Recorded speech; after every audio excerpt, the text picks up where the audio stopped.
Welcome everyone to our Stronger Foundations webinar series. My name is Heather Kerber and I oversee clinical operations at PhysioCare at Home. We do encourage all participants to ask questions throughout the webinar, and you can practice using the chat box now by letting us know where you're joining us from. All right, so we've got somebody joining from Vancouver. We'll see if anyone else chimes in here with a location. So please let us know. That gives you a good chance to practice using that chat box where you can ask any questions during the webinar. There will also be a Q&A at the end, and you can ask any more in-depth questions at that time. We are very excited about the participatory components of this webinar, and we do encourage you to participate. And if you're planning to do that, please have on comfortable footwear and clothing.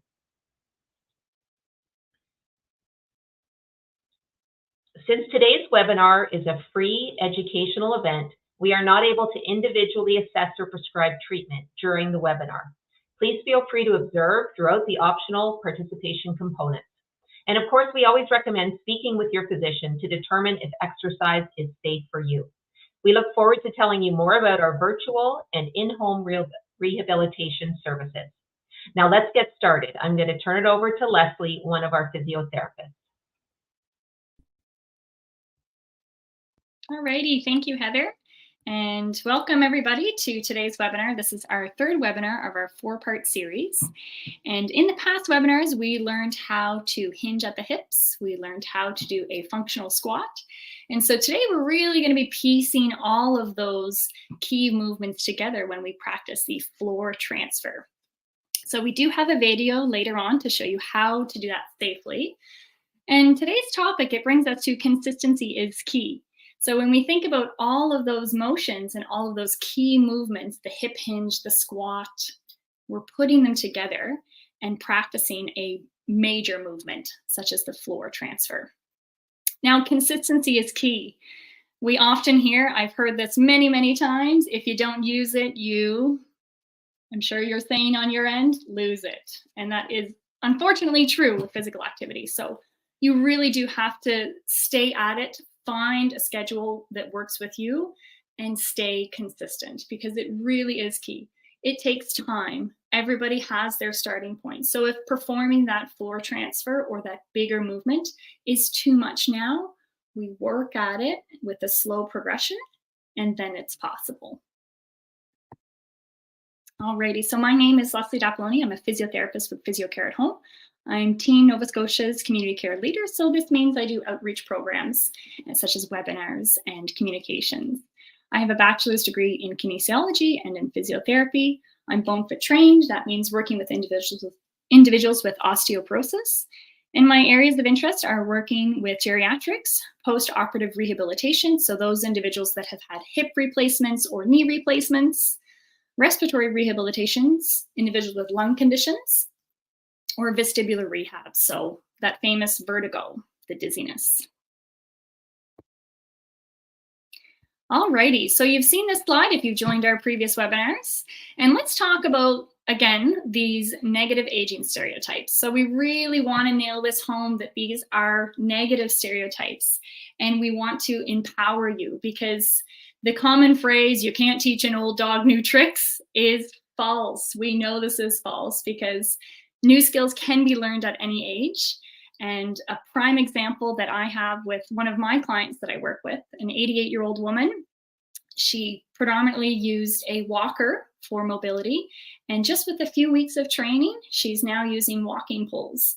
So it's something that allows her to practice the upright posture, maintain the arm swing and that trunk rotation, and already she's feeling stronger. So really think about these negative aging stereotypes. Slow down, be careful. And I want you to feel empowered because exercise is an essential component of successful aging. And with the correct guidance and supervision, most forms of exercises, even resistance training and weightlifting, are possible. Alrighty, so other key foundational beliefs, the importance of prioritizing our bone health. Now, this means when we're exercising and we're performing activities such as picking up a laundry basket, tying your shoes, playing with your grandchildren, picking up toys off the floor, sweeping or raking or gardening, during all of these movements of our daily lives, we want to ensure we're protecting our spine. And this is called spine sparing in physio language. And what it is when we protect our spine, we can slow down the rate of bone loss, which in turn builds muscles and then prevents falls from happening. It also can prevent those famous compression fractures. As we age, you might start to notice this curved spinature happening. And this can sometimes be an indication of some compression fractures in your T-spine, so in your upper back region. So we really want to ensure that you're maintaining that proper posture, and we are going to practice that later on today. We believe you can exercise at any age, and we can be the link to providing safe and effective exercise. So do think about these activities. If you're tying your shoes, if you're raking, if you're a gardener, if you love gardening, thinking about your posture during all of those motions. Alrighty, these are some facts on osteoporosis and what it is.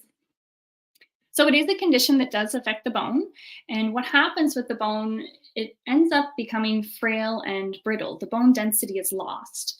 And it's due to the fact that the cells that are responsible for building up that bone tissue aren't efficiently responding. And the cells that are breaking down the bone tissue are working a little more. So you end up with this kind of mismatch of bone density, which puts you at risk for a fracture if you were to fall. Osteoporosis is often referred to as the silent thief because you can't see it. You can't see it happening. We don't have X-ray vision. And so oftentimes it's diagnosed or it's discovered after you've had a fall and a fracture resulting from that fall. So it is really important that we are prioritizing our spine, we're strengthening our bones, and we're preventing those falls from happening. It's a condition that affects men and women. 2 million Canadians are affected with osteoporosis, and over 80% of all fractures in individuals 50 years and over are caused from an osteoporotic fracture. So it's very, very common, and we want to prevent that from happening. We want to prevent those fractures. Okay, so it brings us to our first postural exercise. If you're sitting in a chair, do feel comfortable. You can stand as well if you'd like to do this, but uncross your legs if they are crossed, so your feet are flat on the floor. Very good. I want you to take your backs off the chair rest. We're not slouching in a lazy boy. We're leaning forward. We're sitting up nice and tall. Already, I'm sure you notice, hey, I'm 2 inches taller. Okay. Thinking about your shoulders are going to go back and down, okay? Not tucked up into your ears, back and down. I want you to also keep an eye on your nose, okay? Your chin. Your chin should not be poked out, but tucked in. Okay? Our noses are parallel, are level with the floor. Good job, everyone. I'm sure your posture is already so much better. Try to maintain this through the rest of the webinar. We'll check back in. Very good. Alrighty, so why are we doing this? What are the foundational beliefs? Why are we doing this? We want to get stronger so we avoid injury and exhaustion. And this is related, you can think of it as your 1 repetition max living. And this is when the demands of your daily life are near or exceeding your maximum capacity. So when this happens, when an activity such as lifting a laundry basket, carrying groceries, bending down, getting onto the floor, when those activities become too much and too exhausting, you're potentially putting yourself at risk for injury. And so what we want to do is we want to keep our circle of activities nice and large by working on our endurance and our strength. That way we can continue to do the things that we love to do.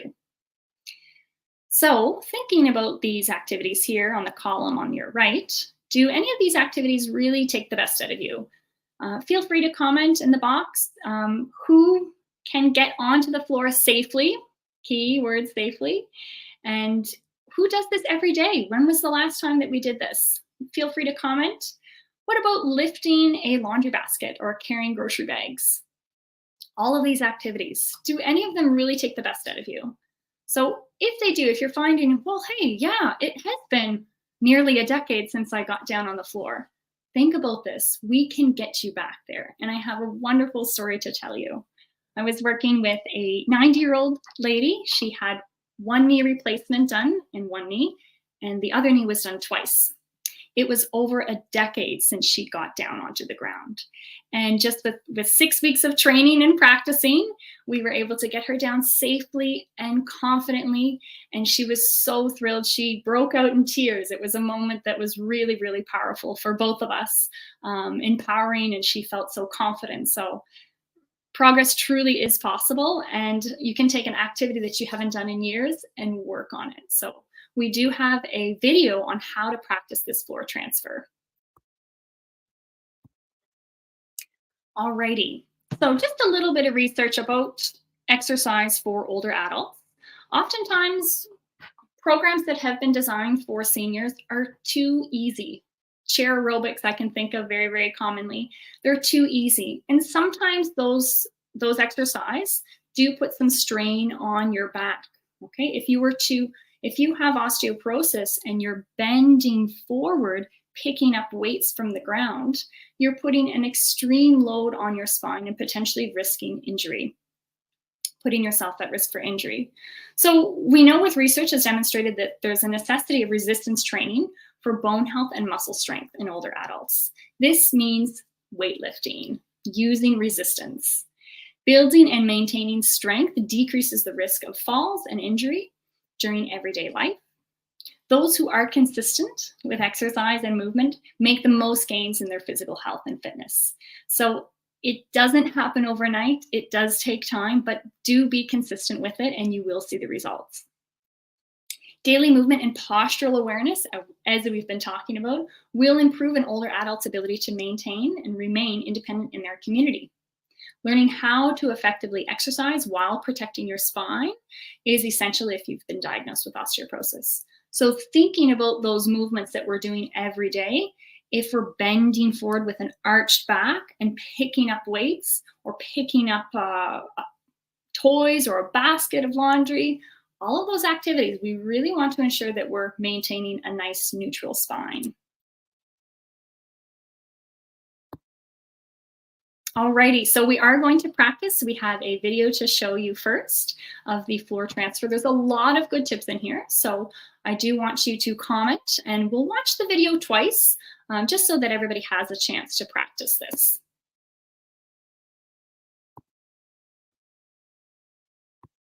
In this video, I want to share with you another foundational movement, the floor transfer.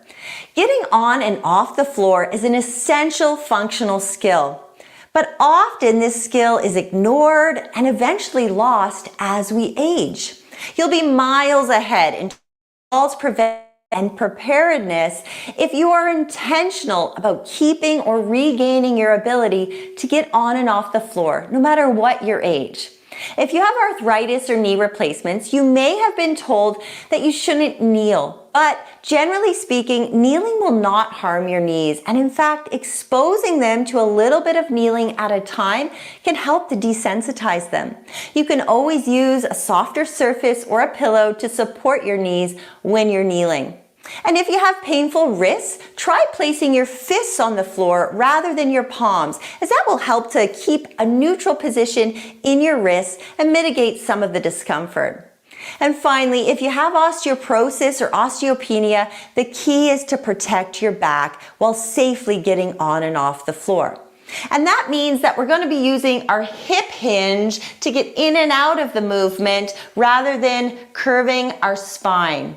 All right, so here's the how-to. Remember, we're going to be keeping our tummy tight throughout the movement and our back as straight as we can while we transition in and out of the position.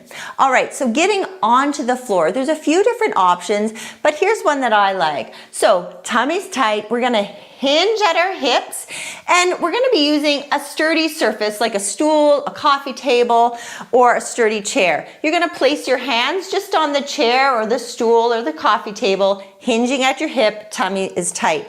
You can step back with one foot, lower yourself onto one knee, and then bring your other knee back. This is a high kneeling position. Tummy stays tight. Now from here, you can lower yourself onto your hands and your knees. So your hands are going to be directly under your shoulders, or you can use your fists as I described earlier.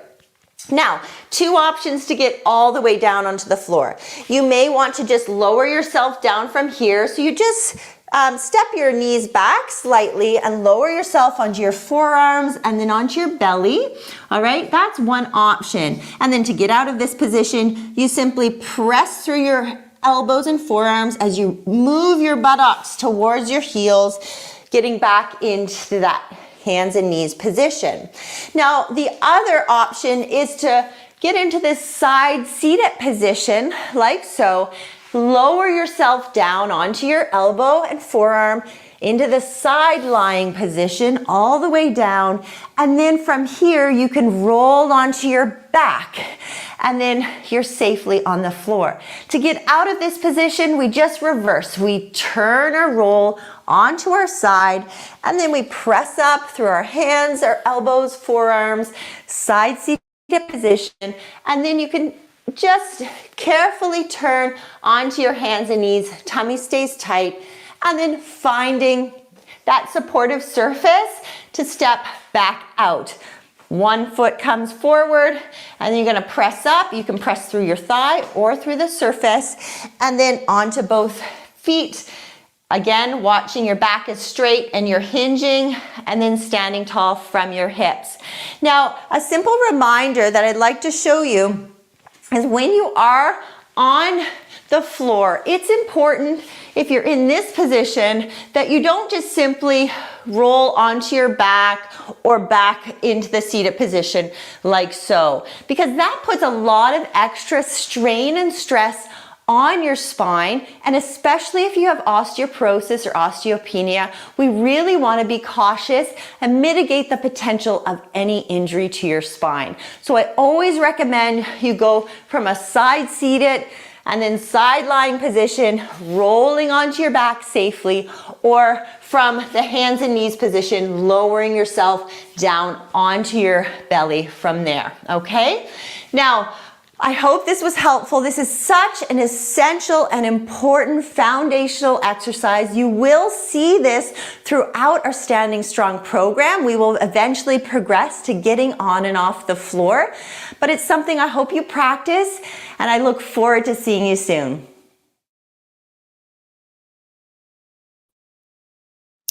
Alrighty, so a lot of good tips in that video. And super helpful. Thank you, Gary. Yes. What are your thoughts on this video? Did you try it? Did you get a chance to try it? We can watch it again at a shorter duration. We can scroll to it if everyone would like to try that. You do have this is a recorded video, so you will be getting this as well. Alrighty. So we'll continue on with the webinar. And I just want to highlight some key features there that we saw. So the combination of movements, that hip hinge, which protects our spine, okay, really mastering that movement. Okay. Pressing, we are a lot stronger pushing and pressing off the floor, off a surface, than we are pulling. If we are in a situation where we did fall, you are much stronger through pushing than trying to pull your body weight up, especially because the surface that you are pulling from may be unstable and could potentially fall on top. So we want to really practice this skill. We want to master the floor transfer and continue to do this activity, because we do not want to end and wait for the crisis situation where if we were to have a fall, how do we get back up? So mastering this skill, getting down safely and breaking it up into stages is key. It does take time, so be patient with it, be consistent with it. Just like that example I gave of the 90-year-old client I was working with. It took about 6 weeks practicing that up and down. And in our online exercise program, this is a key fundamental movement that you will be practicing. Alrighty, so thinking of the relevance, why do we need to get onto the floor in our day-to-day lives? Any comments here? Thoughts? Good, yes.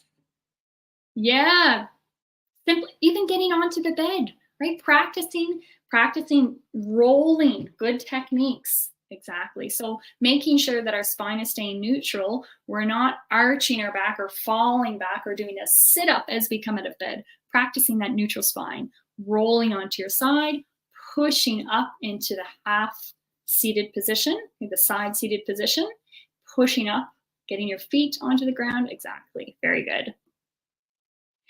If you were to drop something, yeah, absolutely. If you were to drop something, you had to kneel down, bend, and lower your body weight down onto the ground to pick something off the ground, something really tiny like an earring.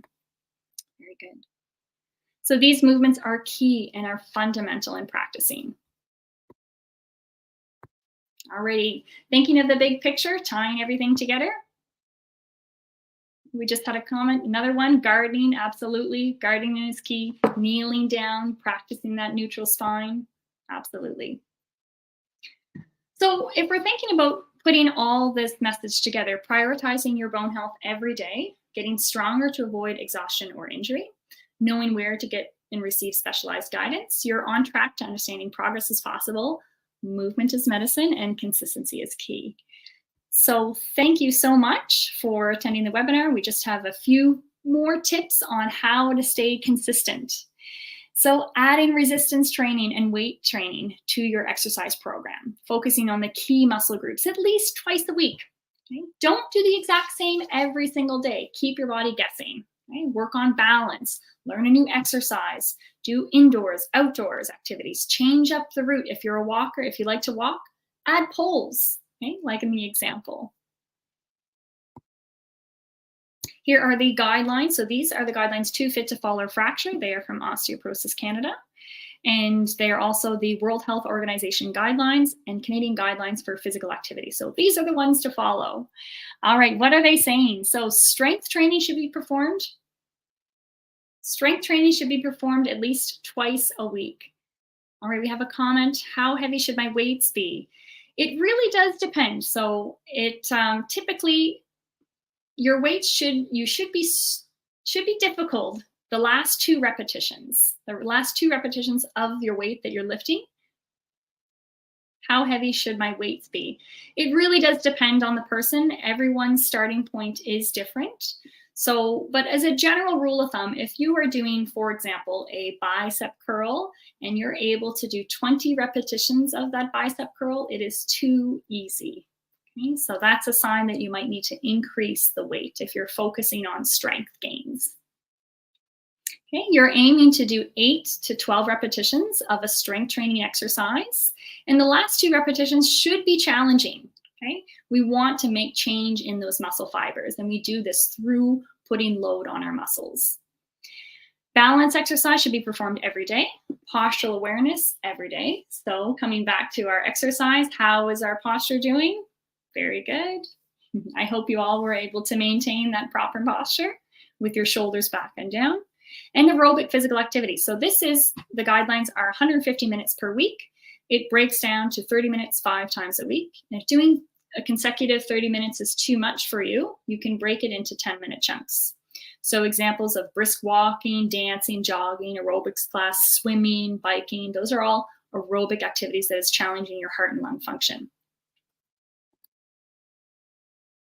Alrighty, here's just a few little information on our Standing Strong Fitness program. This is our 8-week online exercise class that we are offering. You can find out more information on our website, but it's a program that is about 45 minutes twice a week.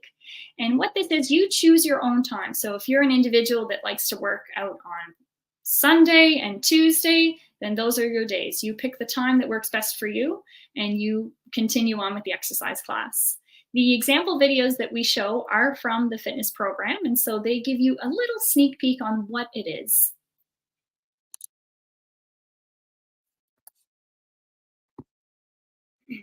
If you're wondering if this program is right for you, so if you're interested in becoming stronger and more fit, you live independently in the community, you don't rely on a walking aid, so a walker or a rollator.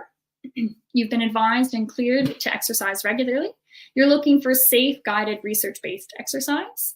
Or if you're an individual that has been diagnosed with osteoporosis, this program may be right for you.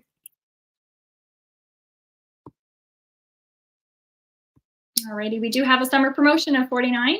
It's a one-time fee for a lifetime access. And you can try it for 7 days. If you're unhappy, then it's your money back guaranteed. Alrighty, so do check out our website if you are interested.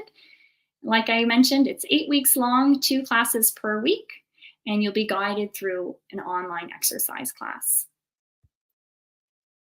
Thank you so much for attending today's webinar. I hope you found it most informative and enjoyable, and be sure to tune in to our next and our last webinar on Health is Wealth. We will be going over the 2-minute step test. This is going to target your cardiovascular system on Thursday, September 14th. And our summer promotion of $49 for the online exercise class will be ending on September 15th. So be sure to tune in before then. We have our next webinar at 10 a.m. Pacific time, 11 a.m. Mountain time, and 2 p.m. Atlantic time.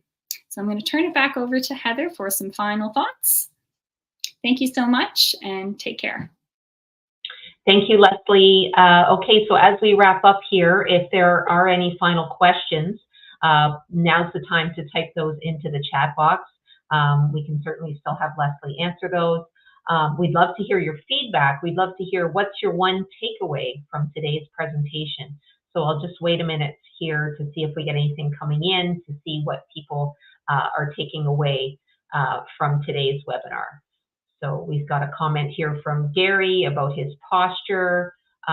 We've had another one come in talking about just getting down on the floor and how important that is. And someone's just saying they didn't realize how important that was. So that's something they're going to be thinking more about. Yes, that's from Jillian. So great feedback. Thank you very much for that.